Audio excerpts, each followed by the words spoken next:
নমস্কার বন্ধুরা, আমি কল্পনা প্রতিদিনের মতো চলে এসেছি। দেখো আরেকটি ব্লগ নিয়ে। দেখো আমার কি অবস্থা।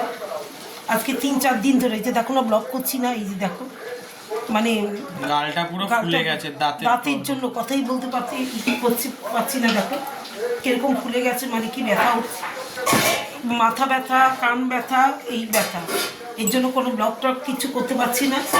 হ্যাঁ, এইবার দেখো আজকে কি রান্না করলাম। আমি এখানে মাংস করছি, এই যে পড়ে যাচ্ছে বলে এটার মধ্যেও দিয়ে দিয়েছি মাংস, দুটোর মধ্যে বসে দিয়েছি। আর এখানে করছি দেখো,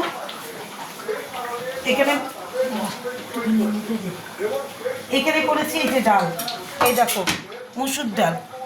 হ্যাঁ, এখানে মুসুর ডাল, এই ডাল পাতুরি, এখানে বেগুন ভাজা, এই দেখো বেগুন ভাজা এখানে। আর এখানে হচ্ছে ভাত, দুবেলার ভাত, গরম গরম, লোক বেশি এর জন্য। আর এটা চাটনি।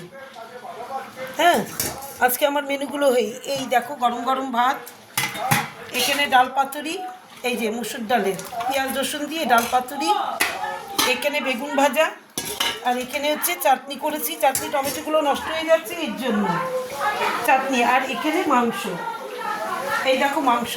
আর দেখো এই যে কই মাছও কিনেছিলাম, এই দেখো কত বড় বড় কই মাছ, দেখো লাফাচ্ছে এখনো। আমি কাটবো না, আমি ফ্রিজে ঢুকিয়ে রাখবো।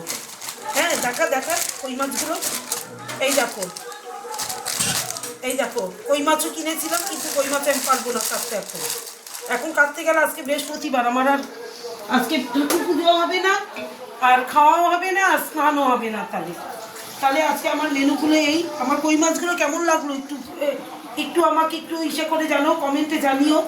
হ্যাঁ, আর সবাই ভালো থেকো, সুস্থ থেকো, টাটা।